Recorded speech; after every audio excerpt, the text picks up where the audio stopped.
have this seat. I really wanted to be the chair of this committee. Really, really wanted to be the chair of this committee.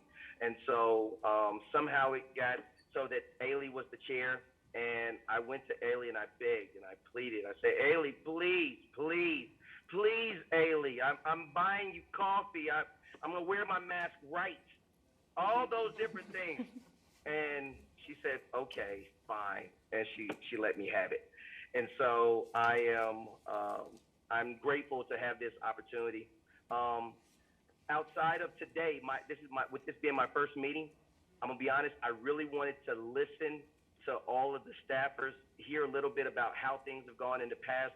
I'd like to hear a little bit about how you see these meetings going forward. And I just wanna hear from you and get like a round of introduction so I'll know who it is that I'm working with. I wanna know what it is you do, and I wanna know how I can support you as you're doing what you do.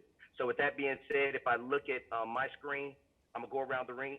To the bottom of me is Miss Ailey. So if Miss Ailey, if you can kick that thing off, and then I'll scream out the next person when you're done. And you just want me to say who I am? Yeah, I want you to say who you are and what you're going to be doing while you're working with us on this charter school committee. I'd even like you to share about what you'd like to, what you'd like to see happen as a result of you being on this charter committee for the next. I believe we're in this seat for like a year. Yeah. Yes, no, maybe. Yes. All right. Yeah. So I'm Ailey Lowry. Go with all of that. I'm Ailey Lowry, and hi to everybody that's there in person. I should be there with you all, but I misunderstood the email about this meeting, so my apologies. I'll be in person next time. I did serve as chair 2 years ago of this committee, and I love the work. Love what these schools do, and I've enjoyed getting to work with you all. I think one of the things I want to do in my time on this committee is to make sure that our charter and CBOs are supported and have the resources they need to be successful with particularly this incredible student group. And I really wanted to be on this committee again because I really enjoy learning about these schools, and really am excited about the ways that we can sort of learn from our charter and alternative schools to help continue to enrich our comprehensive traditional schools. So I'm hoping that after my year on this committee, we have a more solid relationship, continue to build that, and a very clear funding plan to make sure, especially with the student investment account, that our schools are getting their fair share of those dollars, the CBOs and charters are. So that's me. Thank you so much, Ailey. I appreciate you so much. The next person on my list is Miss Karina Wolf. I did have one more thing. I'm still waiting for that coffee. Okay, I'll get right on that. Hi, good afternoon. I'm Karina Wolf, and I'm the Area Senior Director of Multiple Pathways, the Multiple Pathways Schools, and kind of Plus. And I'm very excited to start our committee this year. Every year, it's been a wonderful opportunity in the committee to be able to share the good work and the challenging work and all of our systems work with regard to multiple pathways to graduation, which serves as the safety net for the district with regards to schools. So within multiple pathways to graduation, we're going to go over in the agenda today an overview of multiple pathways to graduation, both our schools and our programs.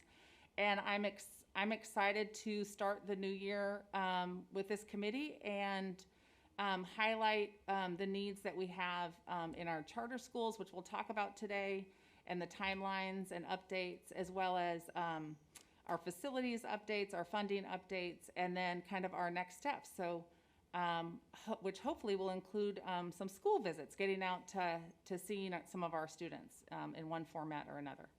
So thank you for the opportunity to be with you today. Thank you so much, Ms. Karina. I'm with you. I plan to attend every school that I get to work with before this year is over. They're gonna know me. I'm gonna know them, and we're gonna know each other, and we're gonna work together. The next person on my list I have is Zach. Is that Kerosy? I pray I may have butchered that, but if I did, charge it to my head, not my heart. Hey, you did just fine. I'm Zach Kerosy. And I'm the education director at Portland Youth Builders. Just really here to kind of listen. I'm new in my position, and so working to learn and navigate the relationship with Portland Public Schools and make sure that we're serving our students as best as possible and to advocate for what resources we need to serve our students fully. Okay. And thanks for inviting me to the space. If you click on the link, then I just had that. Excellent. Zach, thank you so much for your work. I'm glad that you're on the team, and I'm looking forward to working with you this year. The next person on my list is Erica Stavis.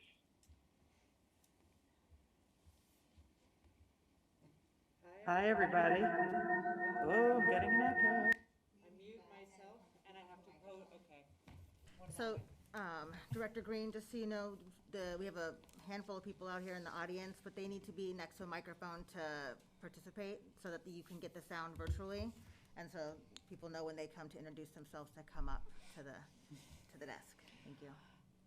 Fantastic. I'll make sure to call them up first. Yeah. Thank you. I'm Erica Savis. I'm the program administrator for contracted alternative schools. So I work directly with our alternative school principals and support all of the staff and students that work at those programs. Previous to that, I worked at Rosemary Anderson for 7 years, so have direct experience working in a CBO program. What was the other question? The main purpose and why I'm hoping to be part of these meetings is just to support our PPS students that attend these wonderful programs. Here to serve as needed. Excellent. Thank you so much for everything that you're doing. And I apologize for not calling you up first and just putting this on. So that echo was my fault, and I'll eat that. That's okay. You thank can buy so me some much. coffee after you buy, other rounds of coffee. Hey, I keep my Starbucks card loaded. So as long as you can drink Starbucks, I can buy coffee. I can get down with that. Thank you. Thank you. The next person on my list is Miss Amy Constam. If you could step up or turn your mic on her. Thank you, Herman. I'm too scared to turn my camera on while I'm driving like you, so I will be at BESC shortly. But I have served on this committee for several years, and a few years back when I was board chair, I expanded the charter committee to include our alternative programs because I didn't think they were getting enough love. And I think we've done some really good work since then. And I just feel very strongly that these are all our kids, regardless of the setting in which they're being served. And it's our responsibility to make sure that we support them and resource these programs equitably across the board. Excellent. Thank you so much. Thank you so much for all the work that you do. And I would be remiss if I don't know if we would normally do this, but I'm gonna do it because she's just amazing. The last person on my list is Miss Kara, and I just want you to tell me just something. Hi. My name is Kara Bradshaw, and I'm the executive assistant to the board. And I am really excited that Alliance at Kenton is in my neighborhood now.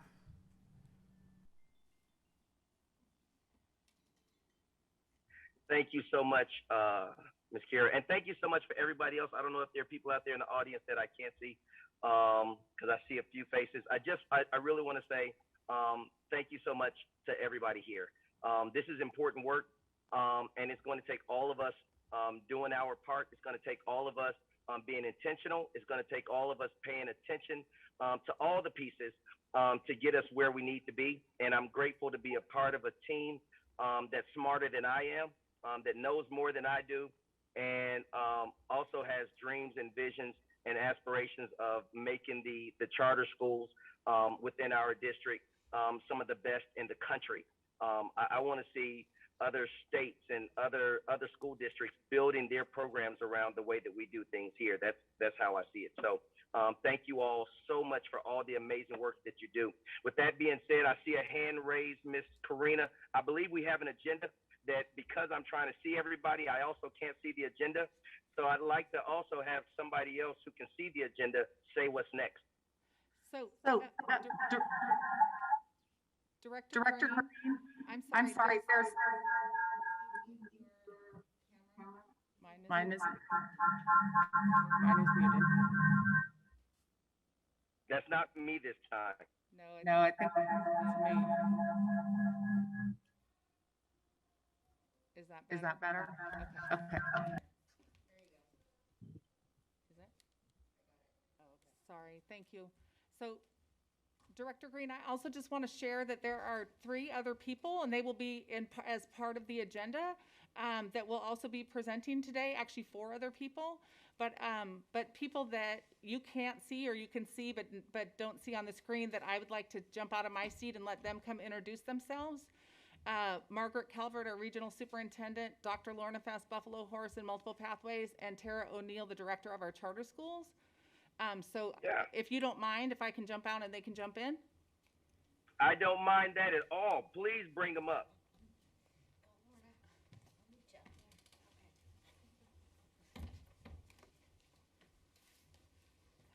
I think you need to be in my camera. Okay, go ahead. Okay. Good afternoon.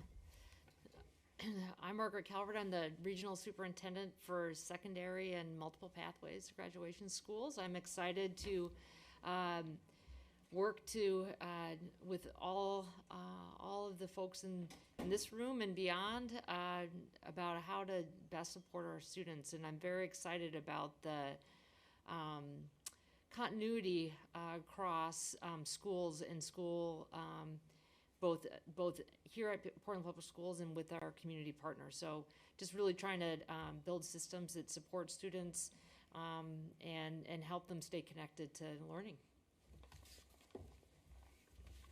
Thank you so much. We went and visited schools together, for those of you that don't know.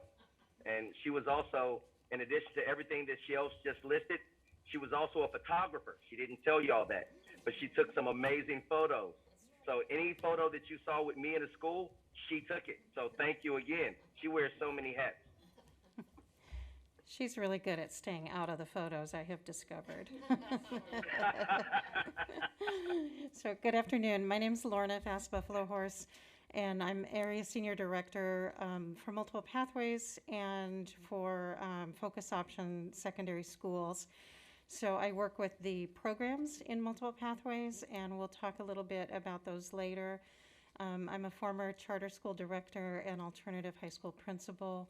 So really, I have always known that we have the best kids in these programs and schools, and they deserve equity with all of their peers. Thank you so much. Thank you so much for everything that you're doing. Thank you. Good afternoon. I'm Tara O'Neill, and I'm the program director for the charter schools office here at PPS. And prior to that, I was also a charter school director myself for about 13 or 14 years. And I'm at the beginning of every school year is just full of promise. I'm looking forward to this year and the ways that we can support the kids in these schools. And the school programs are amazing. So I love the idea of putting that forward. So thank you. And thank you so much for everything that you're doing. Man, when they said I was connected with an all-star team, they didn't let me know just how much smarter all these people really were than I am. Like, geez, this is great. I'm going to win. I don't know about everybody else, but I'm going to win today. I love it. Who's next? You're setting the bar way too high. Good afternoon. I'm Alberto Delgadillo, and I'm the Chief Financial Officer. So excited to be here and support in every capacity possible. For what it's worth, when I was in Los Angeles, I was a founding member of 2 charter schools. Have mentored, volunteered at different alt-ed programs as well, and aside from working in large urban districts. So excited to be here, and can officially say I'm no longer new since I think I've hit the 5-month mark. But excited to be supporting the team. Excellent. Thank you so much. This man is being humble, and I know this because last night when I got the pleasure of meeting him, what he didn't notice is that I was paying attention to his shoes, and his shoes was banging. He had some nice shoes, and so I figured anybody with shoes that nice is definitely on a different scale that I am. So I'm looking forward to doing a lot of work with my guy. Thank you so much, friend.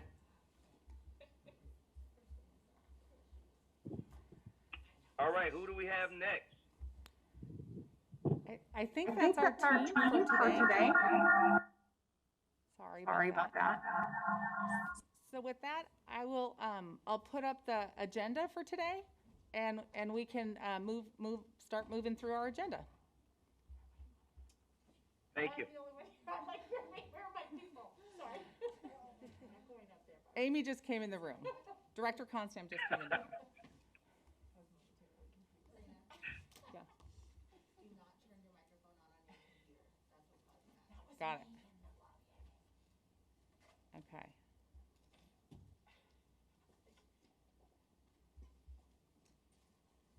Okay, for whatever reason, this is not letting me share.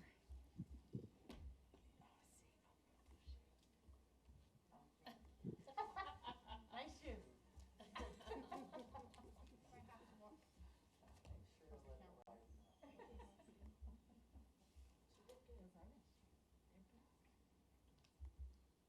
It is not letting me see this, share my screen. Miss Erica, will you come help me? Yes. It's saying resize, but it won't let me share.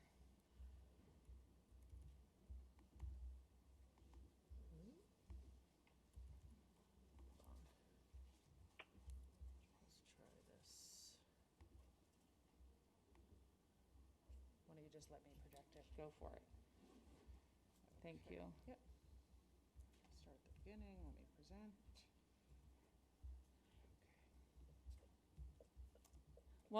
Well, Erica is pulling up our agenda. One of the first things that we do at every meeting, just to open in a good way and create space and community, is to start with a land acknowledgement. So Dr. Lorna Fast Buffalo Horse will come up and read our land acknowledgement, and then we can move to the agenda. Sounds good to me. Hello again. So thanks for giving me the opportunity to share this. Within Portland Public Schools today, we serve students and families representing more than 150 different tribal nations, including the descendants of the local nations of the Chinook, Kathlamet, Multnomah, Kalapuya, Clackamas, Cowlitz, Molalla, and Tualatin. It is our obligation to teach accurate information, past and present, about the impact of colonization and genocide on all of our students, and make visible the multitude of Native families and many diverse ways Native communities and families are living in the present. In addition to acknowledging the land and those who have been here since time began, we must also remember our stolen siblings from Africa, whose labor built the vast wealth of this country. These two communities and the atrocities committed against them are intrinsically intertwined due to our existence within a white supremacist world. Everything we have is due to stolen land and stolen labor, and every system and institution that impacts our lives is built upon this legacy. It is our job to speak that truth into spaces so that we can all begin to heal.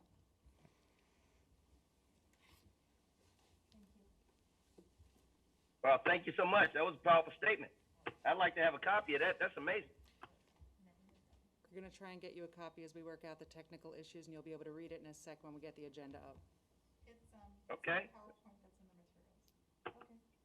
Okay. And y'all said I set the bar high every time. What is y'all talking about?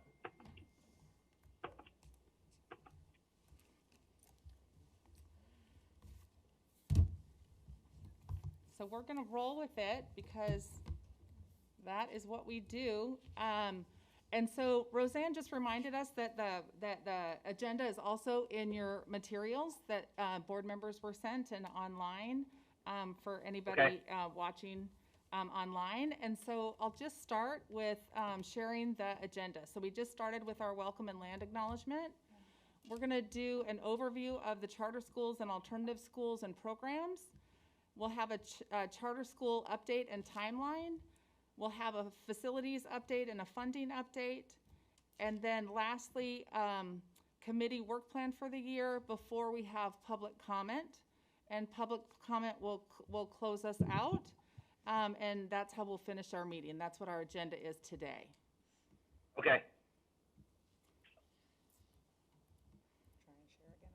Thank you. You bet. So the first And I'm pulling up the other one on my other phone so that I can follow along with yours. and Erica is working hard, and so hopefully technology will be on our side at some point. So just to start with a general overview, and we'll go into more detail both about our charter schools and our alternative schools, but Multiple Pathways to Graduation hosts our charter schools. Multiple Pathways to Graduation, I should just start, is our only pre-K-12 cohort. So in the Office of School Performance, we have Multiple Pathways to Graduation, and Multiple Pathways to Graduation consists of serving students on 30 campuses and 6 district-wide programs.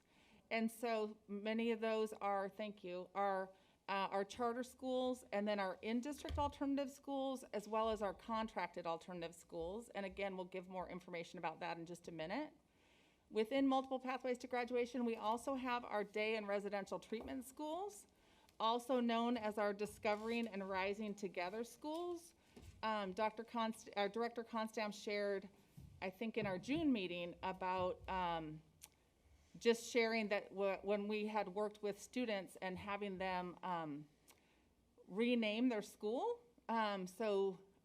just with an identity that's not about treatment, but that's with an identity of discovering and rising together. So our DART schools exist on 6 different campuses, and that they also serve students in residential treatment and day treatment in grades kindergarten through 12th grade. And then we have our Reconnection Services and our Reconnection Center. Our Reconnection Center is co-located with Alliance Alternative School as we work to re-engage our students. We are part of our Reconnection Services work. We're part of the National League of Cities National Dropout Prevention work. And so you'll hear more about that. Then we have our Multiple Pathways to Graduation school social work services. So a number of years ago, we did not have in this state, TSPC, our licensing board in Salem, did not recognize school social workers as a licensed classification. And so a group of people, myself included, but a group of people including Dr. Julie Prindle and others, Amy Rona, who both are wonderful folks in our district, worked with the Graduate School of Education and the Graduate School of Social Work and our licensing partners to change that. So now we have school social work as a licensed category in the state. And one of the things we do within Multiple Pathways is we have school social work interns who work in our alternative schools, in our charter schools, our contracted alternative schools, as well as our in-district alternative schools, and teen parent services and reconnection services, because what we really want to do also is mentor and provide internships for potential school social workers who then we can also hopefully employ as they graduate from school and earn their credential. Next, we have the PrEP grant. So the PrEP grant kind of combines all of the above that have been mentioned. And so the PrEP grant is it's really the multiple pathways theory of action. And so when we look at and review data around what our students need, one of the things that we discovered is that our students are coming to alternative education, but we look at one of the national metrics is our stick rate. So how long are our students staying enrolled in a particular school, and are they staying enrolled through graduation or high school completion? And so some of the pieces that we looked at and some of the feedback we got from students, teachers, and school leaders was around social emotional wellness. It was around racism and what is our culturally sustaining pedagogy practices. So we have culturally sustaining social emotional wellness. We have project-based learning, because we all know that students have talked for a long time about way too much sitting. So really project-based learning, and then our career technical education, our CTE pathways as a launching pad to our partnerships with our post-secondary partners. So really helping our students from re-engaging all the way from being unenrolled in school up through and to career and college. And so we put those components together and wrote a grant, and were funded 4 years ago, and are now in our 4th year of the prep grant. And so that's some of the exciting pieces that we have within multiple pathways that we will share in future meetings also. And then next we have some of our programs.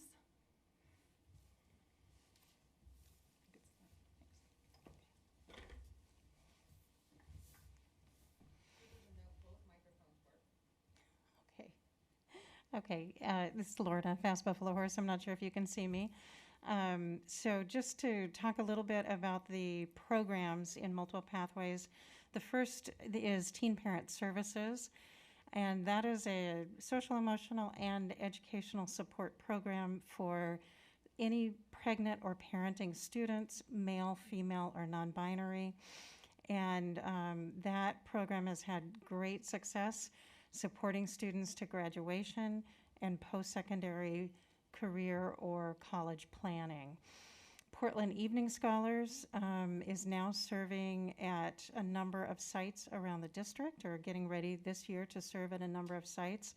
In the past, we had all of our classes at Benson High School. But Portland Evening Scholars represents our district program for credit recovery, and has along with Summer Scholars, has a very significant impact on our district graduation rate. And students from every PPS school, including our CBOs, including our comprehensives and our in-district alternatives and our focus option schools, participate in both Portland Evening Scholars and Summer Scholars. And then we also have Virtual Scholars, which is providing online supported learning, full courses for students in high schools, all of the same high schools in PPS, as just a different way that students can access learning and credit.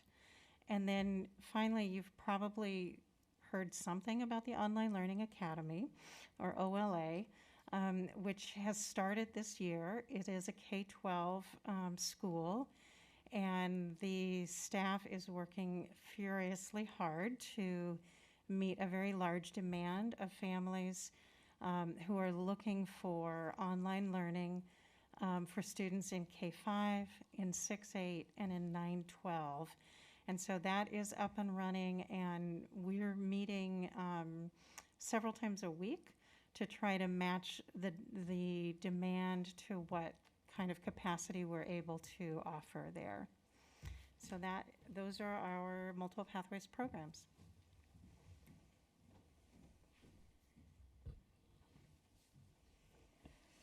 And hello, this is Tara O'Neill. I'm going to talk a little bit about our charter schools.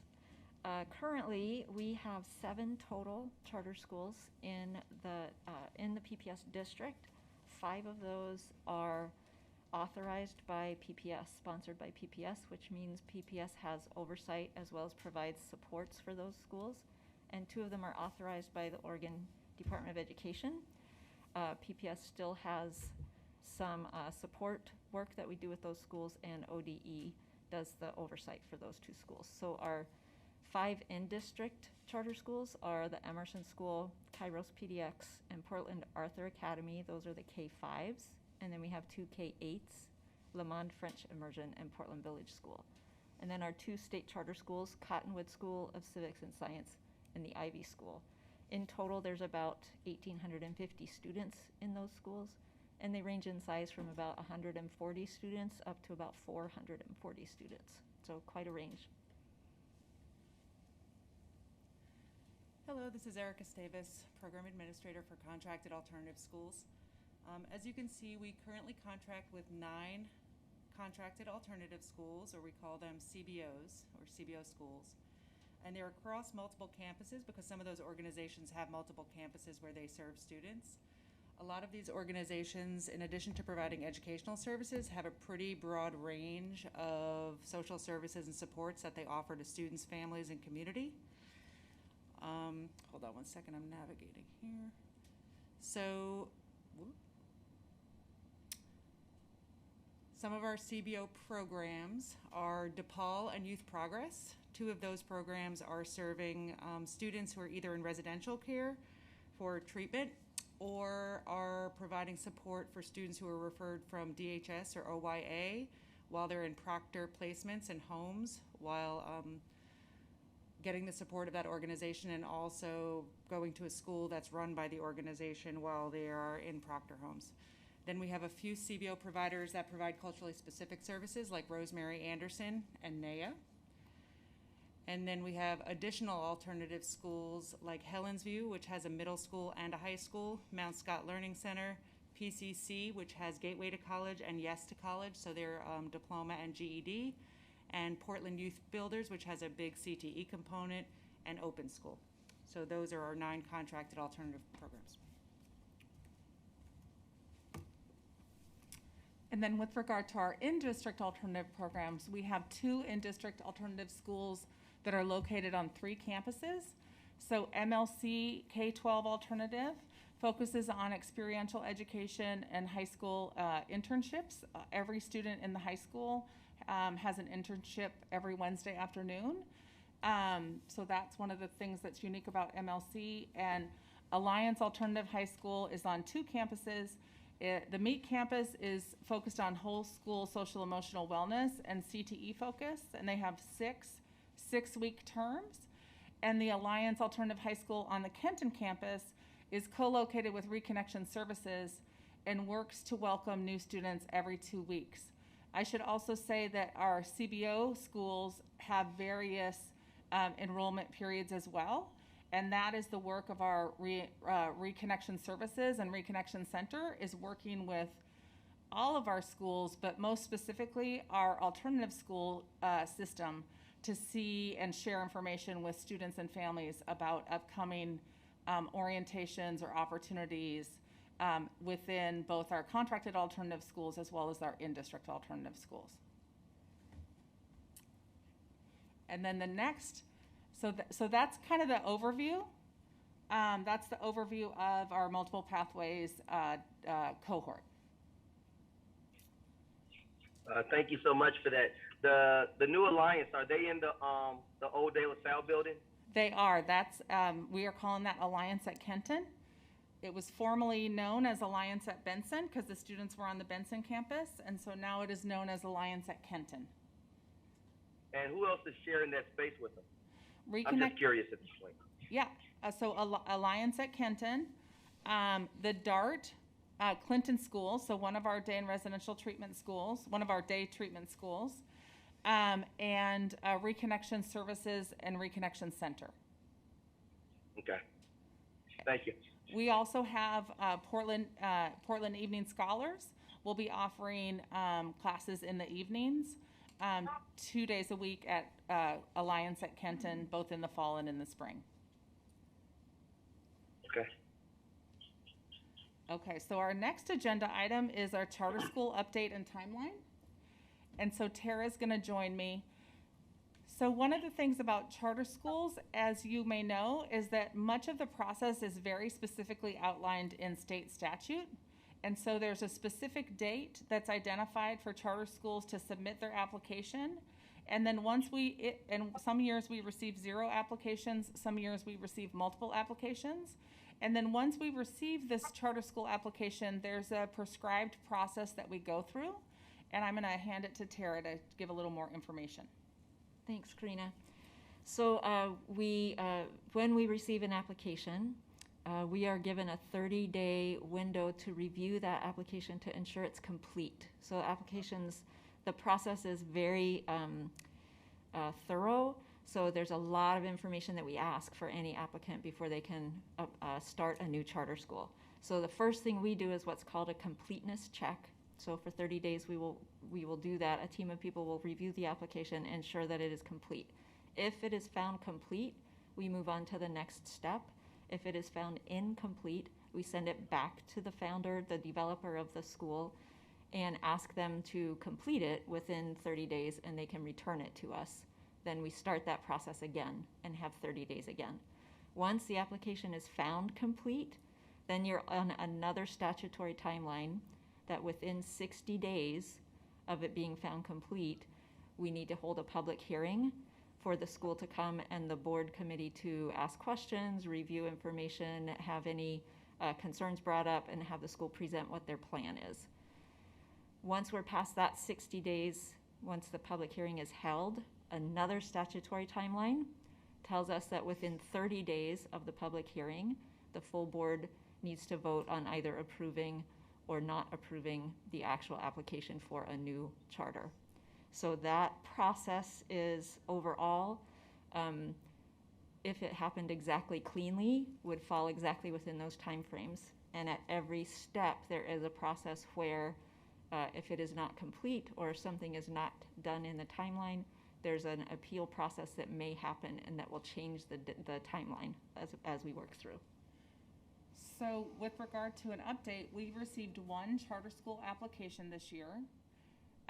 Tara and the Multiple Pathways team and the charter office have reviewed the application and provided feedback to the charter school that the application was the charter school applicant, that the application was incomplete.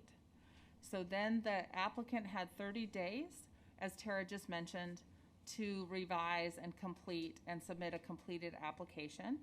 And my understanding is that they submitted their revised application on the 13th? Correct.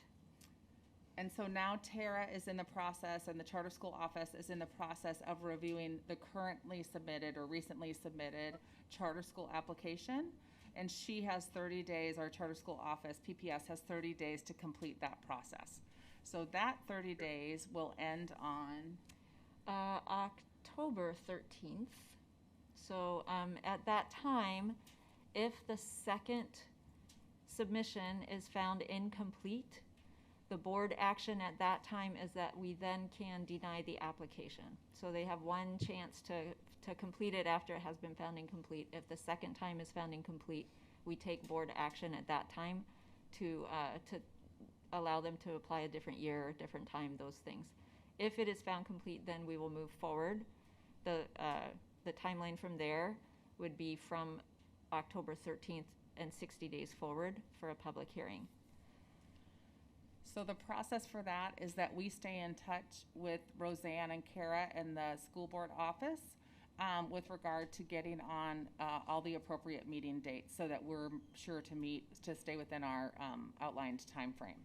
So you'll continue to hear updates from us around where we are and around any meeting invitations or agenda items at these meetings that would need to take place in the future regarding this particular application. And I also want to clarify, those timelines are all no later than. So no later than 60 days, no later than 30 days, and we can compress timelines if we find that to be what we need to do. Okay. Thank you. So that's where we are on that one. And then with regard to the charter school and alternative programs timelines, we also in the past have had renewals because there's a process between the 5 and 10 years where we can, if it's mutually agreed upon with a charter school, agree to do a 1-year renewal versus a full renewal. And so in previous years, in the last several years, we've had several of those each year.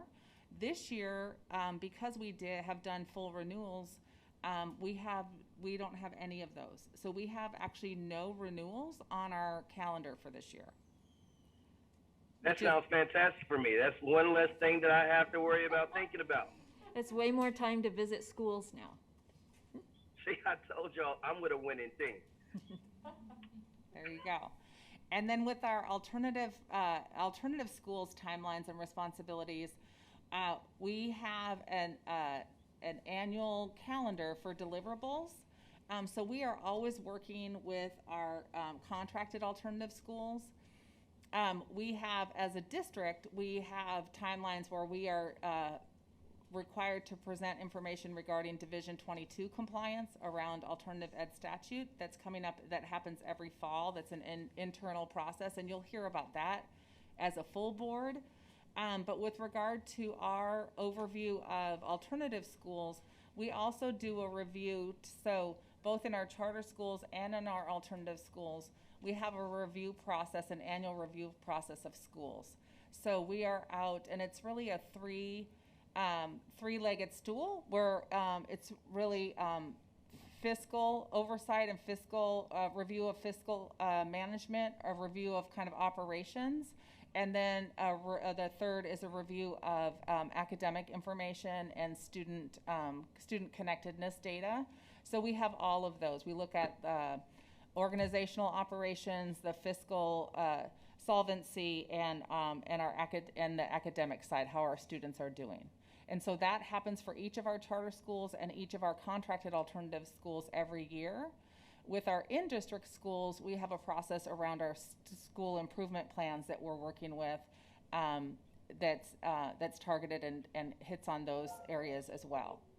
So that's really what annual review and kind of timelines and responsibilities look like. So in the spring, we'll have more to report on kind of annual reviews or updated metrics.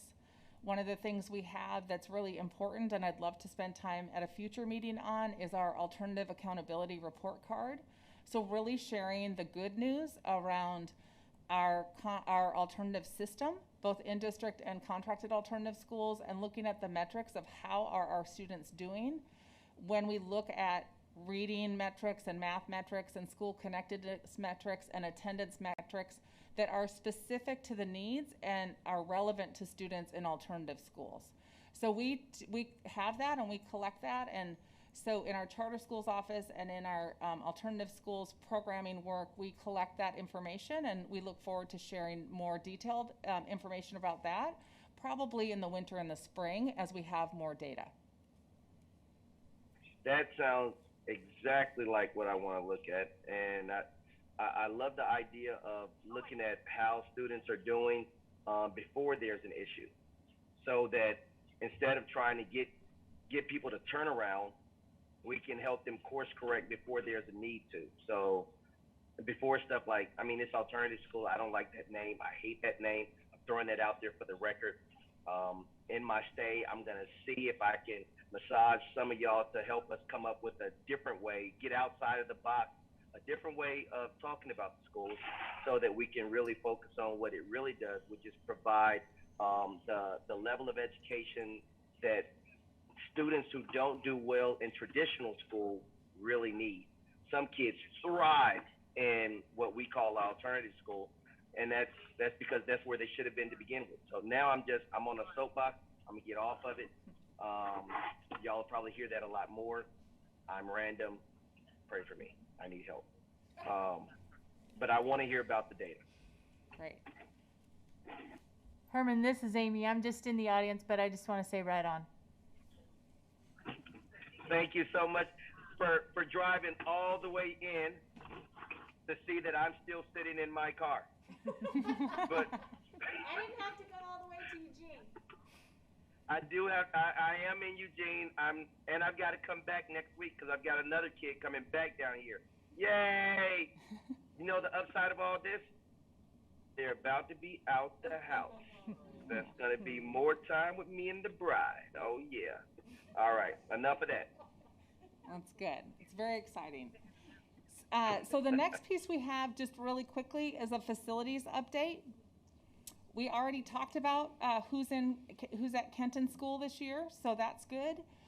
We also have some things to celebrate. So a couple of the things we have to celebrate are new lease agreements. So now that we have the new real estate policy that the school board, that the superintendent has proposed and the school board has passed, thank you. We have new lease agreements with Kairos PDX at Humboldt School, and we have a new lease agreement with Trillium Mental Health. which operates Perry Center Day Treatment School and Perry Center Residential Treatment School, and the lease agreement is for Perry Center Day Treatment School at Edwards, and that's another K-12 day treatment program. So excited about those things with regard to facilities. I also want to, what's not on this slide, I'm recognizing is also the MPG building, which is in process, and I'm sure that'll come up in the bond. It does come up in the bond committee, but it's also just information around facilities related to multiple pathways to graduation. And then the next item, that was a fast one. The next item, I'm gonna invite our Chief Financial Officer back up, and he's gonna go over a funding update.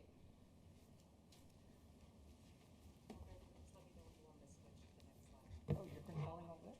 Oh, okay. It is. I was ready to push this button. Well, good afternoon. Good to see y'all again. So we can go on to the next slide. Or, yeah, that's probably better. Awesome. Yeah, I appreciate it. Yep. So 2 topics for today that I wanted to touch on. One was regarding student investment account, and the other one regarding federal relief funding. And all intents and purposes, this isn't meant to be a full-on 3-hour finance 101 class. So kind of just opportunity to kind of hit some high-level things and then kind of level set on further opportunities and discussions to have. But certainly welcome questions. And with the student investment account, this goes back to some of the recent conversations we've been having regarding the student investment account, SIA dollar amount per student. And also, I had another slide, which I didn't include here, just that it goes without saying that there's opportunities to improve the program narrative in our budget book, even at 500 pages. I think that there's opportunities to further flesh out some of the storytelling that's required to paint that less of a compliance accounting picture. And I'm looking at Dr. Comsan because we've had that conversation. And just like, as we think about how we further enhance communication and what the budget book tells, there's work to be done there. And along those lines, one of the things that I also wanted to touch on today was just kind of overall regarding the mechanism in which the student investment account distribution was built on.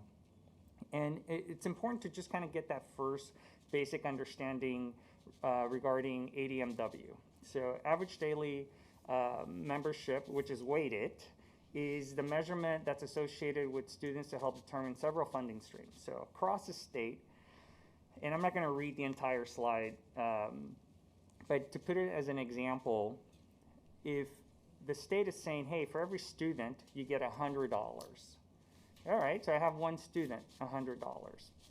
But if that student is an English language learner, they're going to add a weight, let's say of 0.5. So now that student who happens to be an English language learner, now there's $150 associated with that student.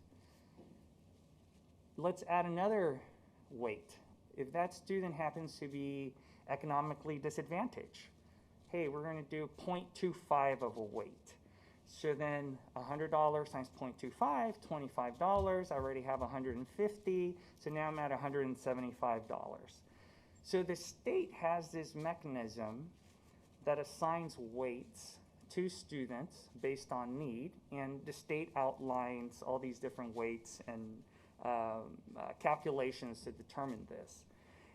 And when the student investment account was built, it leverages that funding mechanism, and the state then determines, oh, District A, District B across the state has so much weight associated with their student enrollment.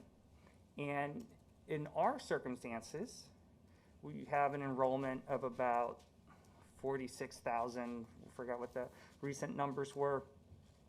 When we look at the weight and need, how need is identified for that student population, we're closer to like the 58,000.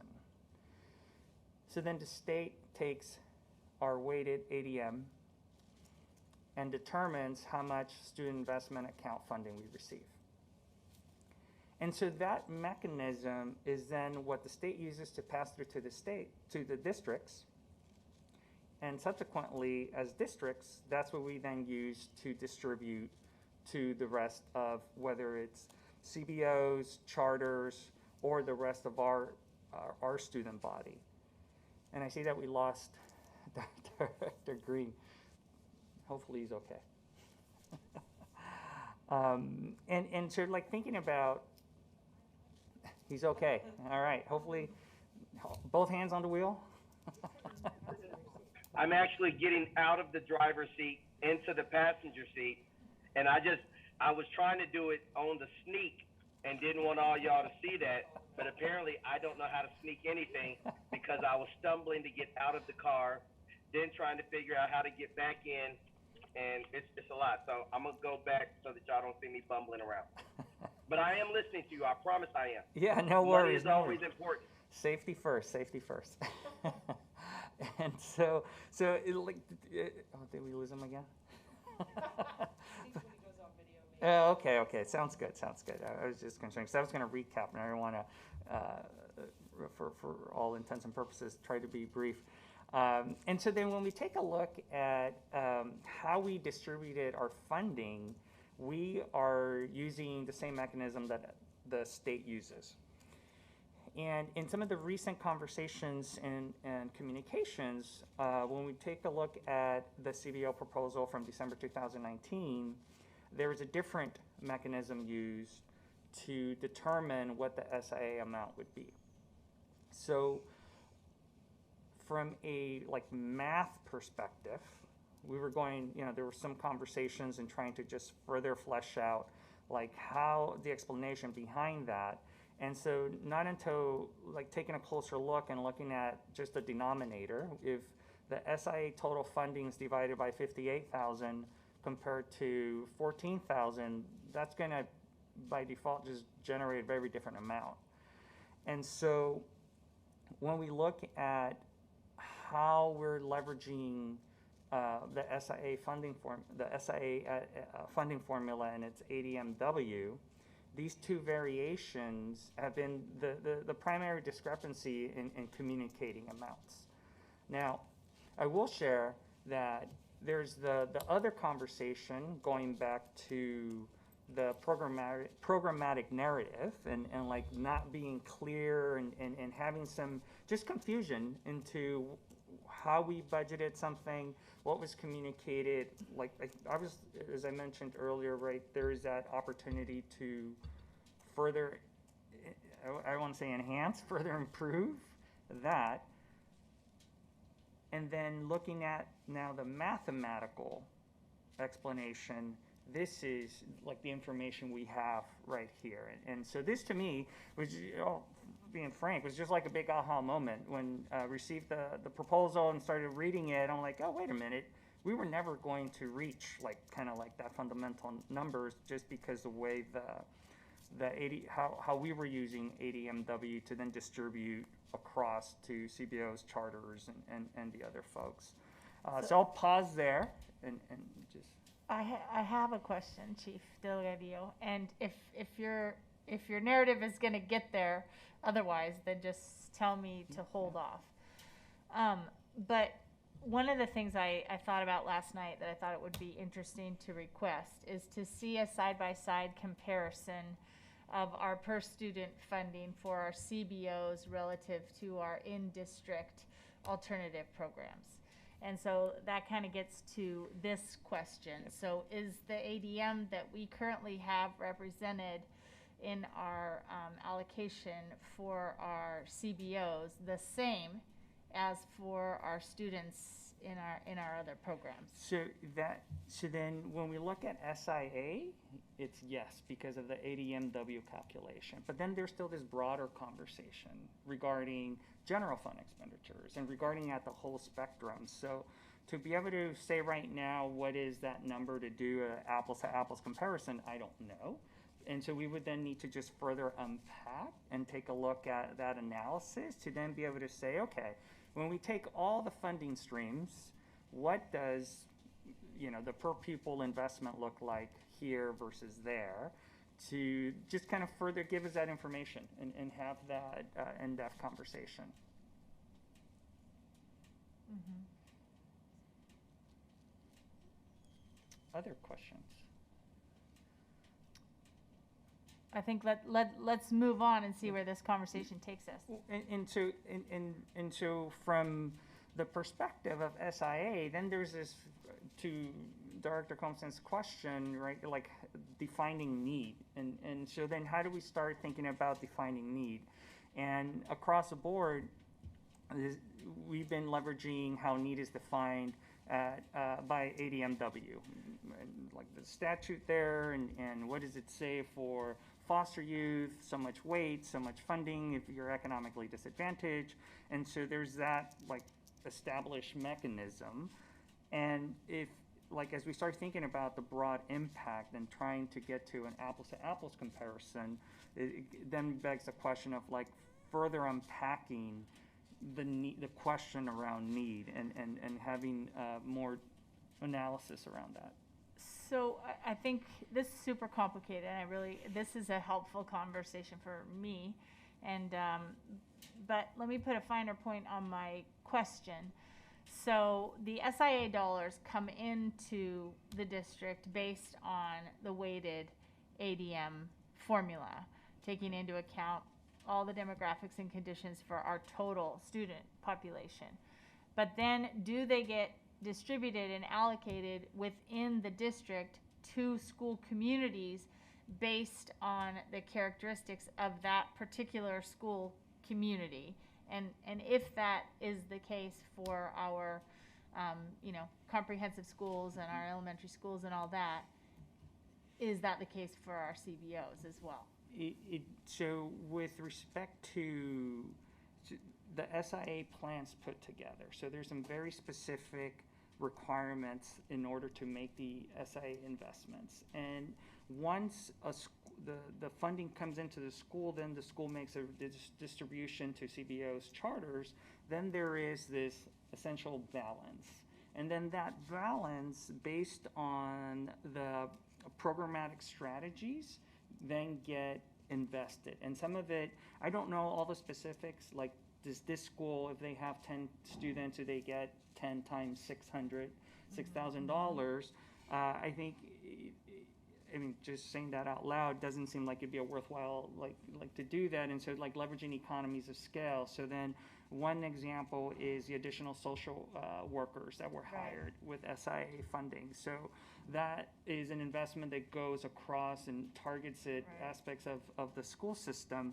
So it's almost like it's both, depending on what's happening. And there is, just by default, economies of scale phenomenon, right? When you have, I think when you add it all together, CBOs and charters ADMW, like their weighted average daily membership combined was probably close to like 4,000.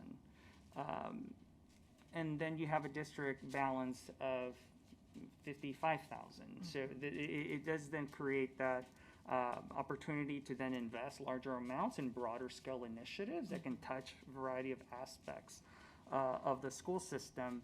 But nonetheless, all of those strategies get vetted by the state. So as much as we may have ideas on what we want to do, we still put them together. They get sent to the state then validates the plan. And as a matter of fact, they had some questions for us just recently. And so Leslie Odell and her team are like responding to those SIA questions. Okay, let's keep going and get to the heart of the matter. Yeah. Herman, sorry if I'm jumping in here. No, you're just fine. See, this is where I want to pay attention, and I want to listen to what we have in place before I just jump in and start saying, I think we ought to do this and I think we ought to do that. I need to understand every side of the fence, and then we can start going from there.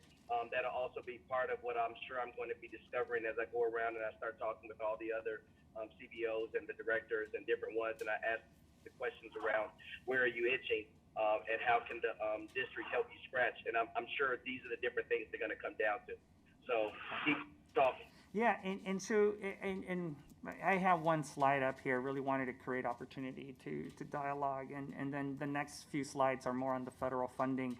And before I get into the federal funding, I think the other food for thought as we think about the mechanism of distributing, it's my new colleagues are getting to know one of my favorite sayings is when we think about it's a pie, not a well, right? And so then like thinking about recalibrating the distribution of funding, what then are those conversations to have regarding how that pie gets split across? And there's always programs that merit funding, and across my experience, there's always a good reason to fund, supporting our neediest students. And so I think those are just some of the conversations that would need to be further had and fleshed out as we look across the spectrum of investments for the SIA funding. And I'm sure maybe at some point Leslie and team can provide some more in-depth information on the list of investments that the team has put together. So I think the trajectory of your presentation, just like the presentations that we had from your colleagues before, is kind of a lay of the land for all of these programs and how we resource them and all that. And it sounds like now you're going to move on to federal funding for our CBOs. But I think, to me, it would make sense if we kind of linger on this issue, because let's be candid, we know that we have an issue here that we are attempting to resolve. We have a difference of perspective on the commitment that the district made in our budget process, and that the board responded to regarding the degree of support for our CBOs. So unless you think it makes sense to come back to that later, I think while we're here talking about SIA, we should probably kind of dig into it, because we don't have similar questions about the other aspects. Yeah, I think obviously, absolutely, an opportunity to further flesh that out, and to add to what you just stated. I think as we think about the decision-making process, at least kind of like the framework I tend to function is like build understanding. So it's right, like sharing this information to build understanding, start shaping some of the choices to then subsequently make decisions. And then as the board assesses and starts building understanding of the current context, right, then what are then the choices in front of us as conversations continue to then subsequently make some decisions. So definitely want to be helpful and provide as much information as possible to build context and subsequently move along that process. So, Director Green, with your permission, I just would like to kind of lay out the issue that our CBO leaders have presented to us, which highlights a discrepancy of about $1.5 million between what they, and quite frankly what I can't speak for my other board members who voted on the budget, but what they and what I believe to be the budget proposal for direct distribution to our CBOs was $2.35 million. And then what we're hearing from the budget office is that, in fact, that pot of $2.35 million included allocations for additional programs other than just our CBOs and alternative schools. So in fact, the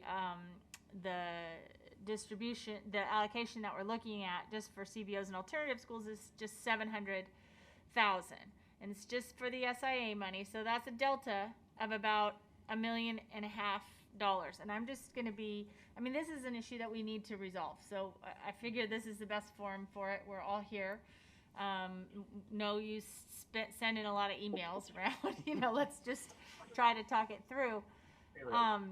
So we have, I mean, this makes sense in terms of how the budget office arrived at the conclusion that is related in the 1 or 2 or 3 or 4 click down level of detail in the budget.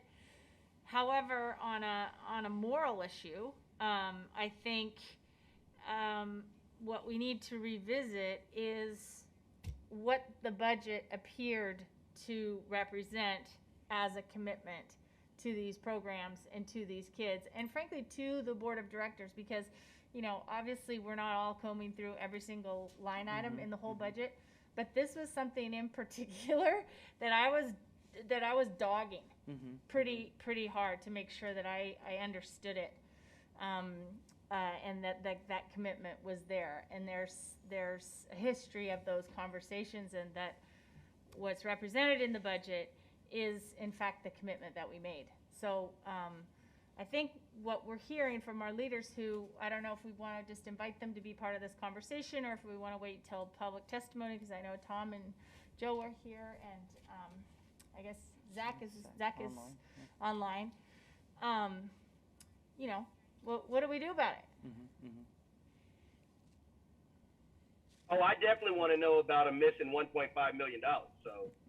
Well, I'm it's not definitely not missing. It's not missing. It's just allocated to other programs that were not what that we did not believe were included under that line item originally in the budget. If $1.5 million went somewhere else, and I said, you know what, I got it, but I'm going to use it for toilet paper instead, because I feel like toilet paper is going to be needed over the course of time during, seeing how COVID is doing. Y'all wouldn't be happy with me. So I'm trying to figure out 1.5 sounds, I feel like, let's go with the conversation. I like it. Okay. So, yeah. But I also want to say on that point that like I understand the other items in that budget, and they're all very worthy programs. So we're not proposing to rob Peter to pay Paul. I mean, it's Indian Ed, it's I think Migrant Ed, it's like a lot of like really, really important and valuable programs. But we still have this. And Director Green, the dollars are fully itemized in our SIA plan. So when we start thinking about, like, I really don't want the narrative to be out there that $1.5 million is missing. That's not the case. That funding is all fleshed out in our SIA plan, which is on our website, and it's been shared with the state and all of that good stuff.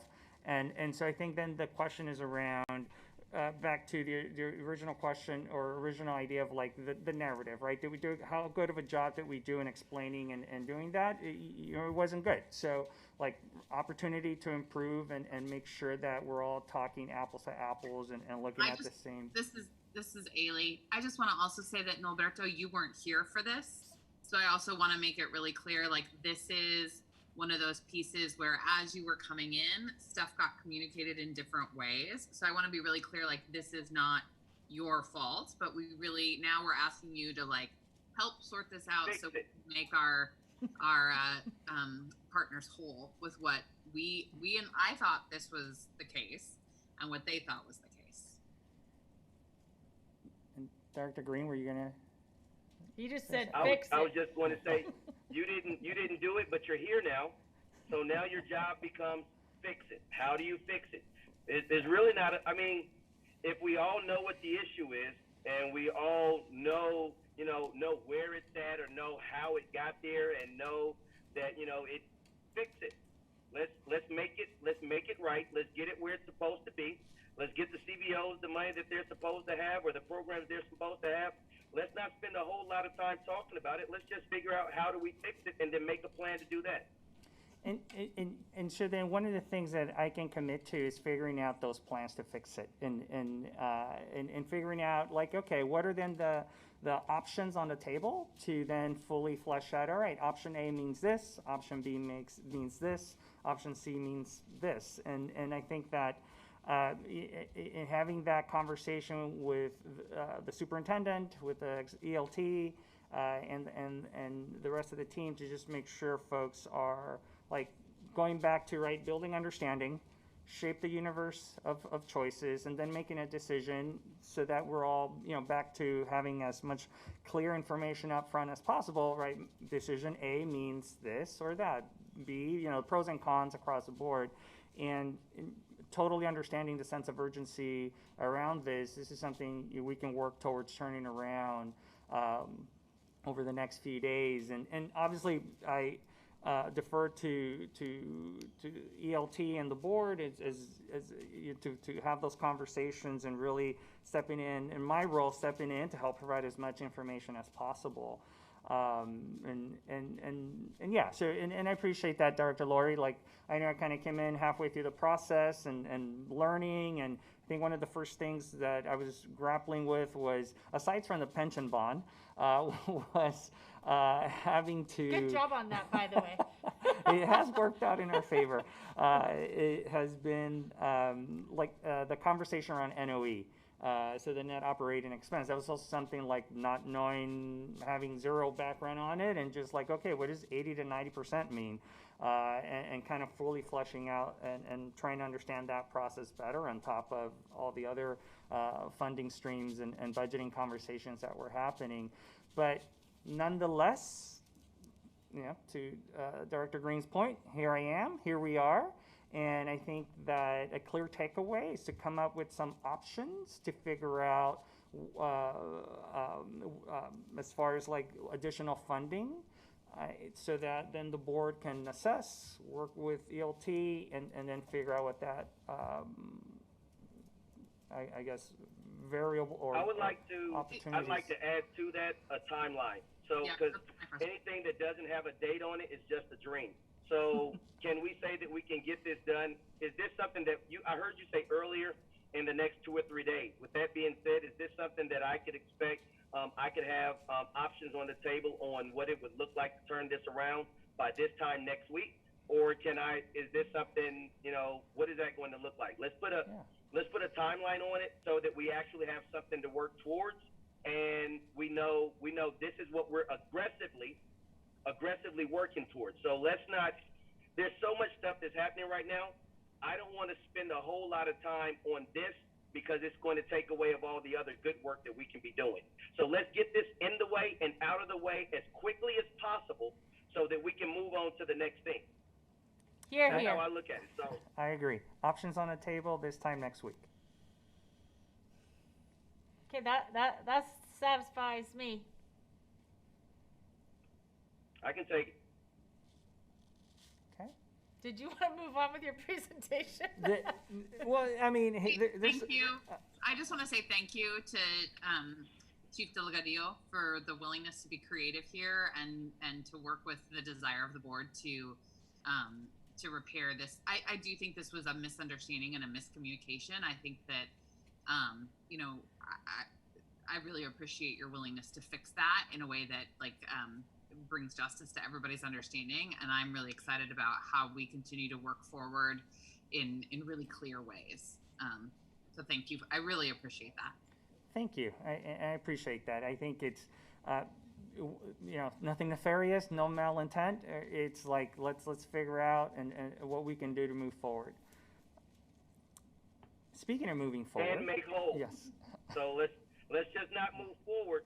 Let's move forward with the intention and the understanding that we're going to make this right by the people that we have impacted. So I want a solid plan on this is what we're going to do. This is how we're going to make it right. I can't take back what was done, but moving forward, this is never going to be the case. And this is how we're going to make sure we're going to put these things in place so that it doesn't happen again in the near future and somebody else can't come in and underturn it. I want to be really clear, concise, and right down to the brass tacks. I'm not trying to go into anybody's house, take anything out of their refrigerator. You know what I'm saying? I want everybody to eat.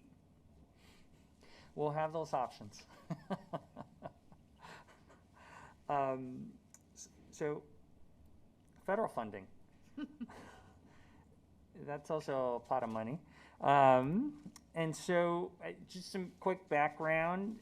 So Elementary Secondary School Emergency Relief Fund, ESSER, is a reimbursement grant. And those rules are stipulated at the federal level. There's been 3 rounds. Each round has essentially a different end date, but expenses can go back to as far back as March 13, 2020, which just seems like a lifetime ago.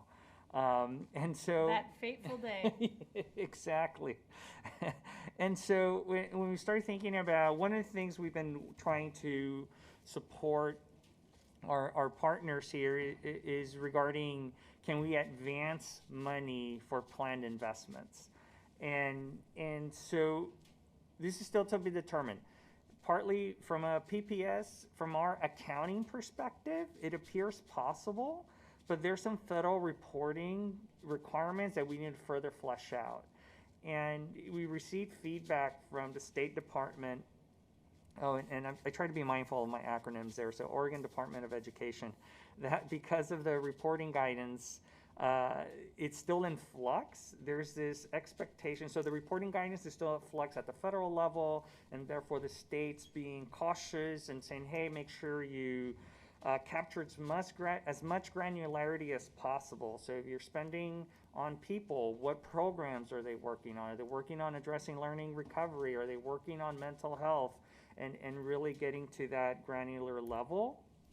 And so really categorizing expenditures not just between the personnel, but also the non-personnel, and within the categories of safe operation of schools, facility projects, and so forth.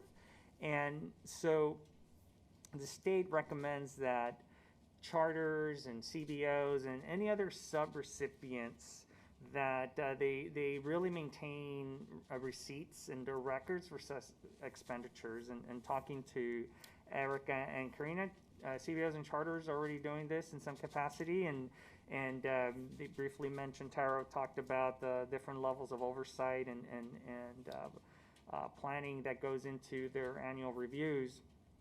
And then there's still that additional work on our end as well. So when we start thinking about front-loading expenditures, front-loading funds for planned expenditures, there's going to be then this additional requirement of extra scrutiny as what if then they said they were going to plan on this, but then they changed their mind and spent on something else?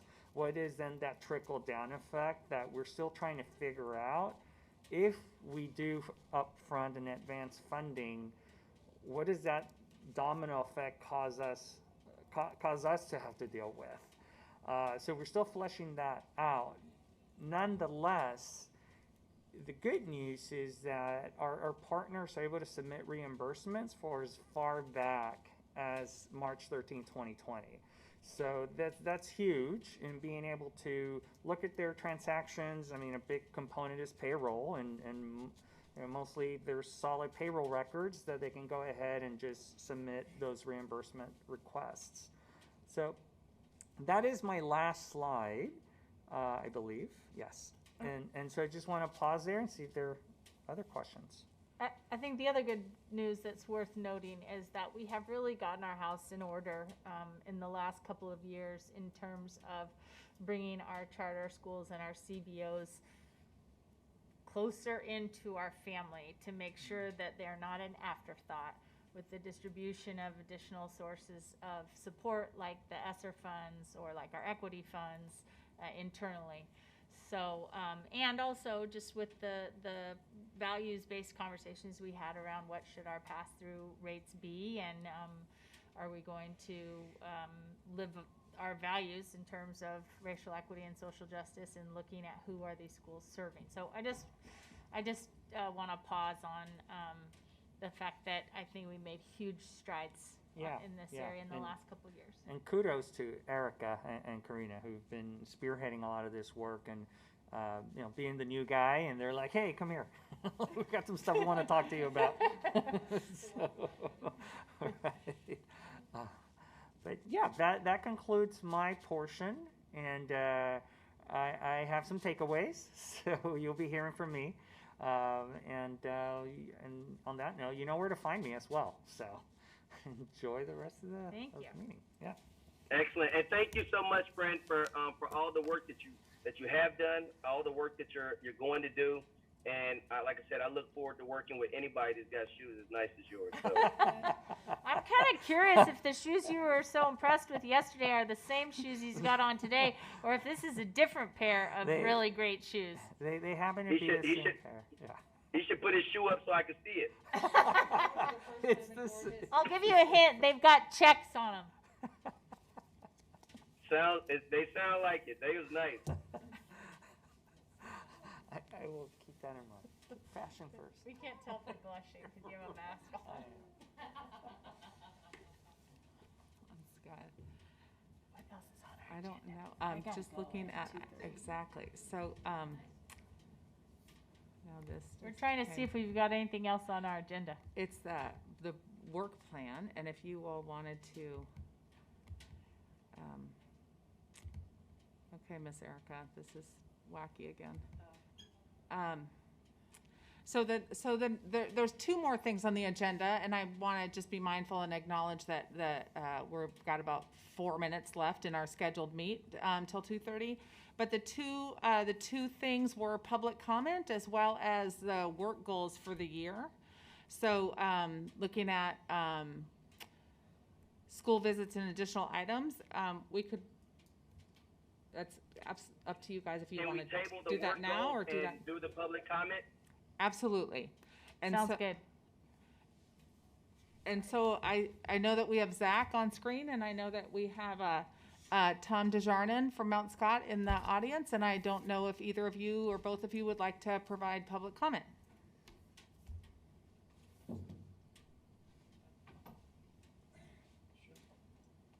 I personally don't have any public comment, kind of just here to observe and learn about the process more. Thank you, though. Thank you.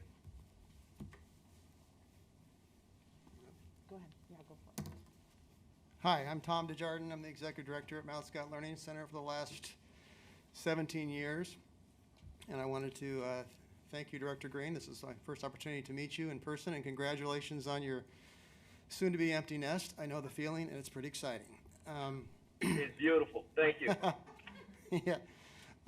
Really, I didn't have anything prepared, but and just seeing what just happened, I wanted to publicly thank you, Director Lowry, Director Constam, Director DePass, and the rest of the board for all your work on this.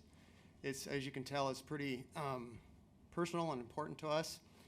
Our intention in this was not to ever be adversarial, but just to make a situation correct to a student population that is very well deserving. And on behalf of all the CBOs, I want to acknowledge you for all your efforts in making this right. And I will say the difference is actually 1.651 million, not 1.5 million. If I can get that in there on the public record. But again, just wanted to thank you. My colleague, Joe McFerrin from Rosemary Anderson, is actually out on a call out in the lobby. He may be coming back in.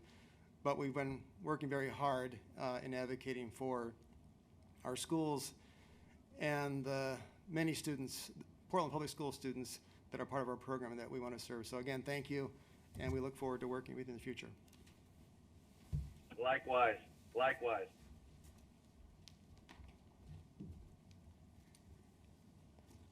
Okay. That's all we have for public comment. Then we're finished with our agenda for today. Thank you. Excellent. Well, I want to thank everybody for showing up. And I can't say it enough. I appreciate you all so very much for all the hard work that you're doing. And I can't say that enough. I'll probably end every meeting by saying thank you for all the hard work that you're doing, because it's definitely noticed. It is definitely noticed. Our schools are better, and our kids are being served better because of all the work that you're doing. And without you, this would be a much heavier lift. So thank you, keep it up, and it's working. You are very welcome. And with that being said, thank you all. It's good. Have a good one. All right, safe travels.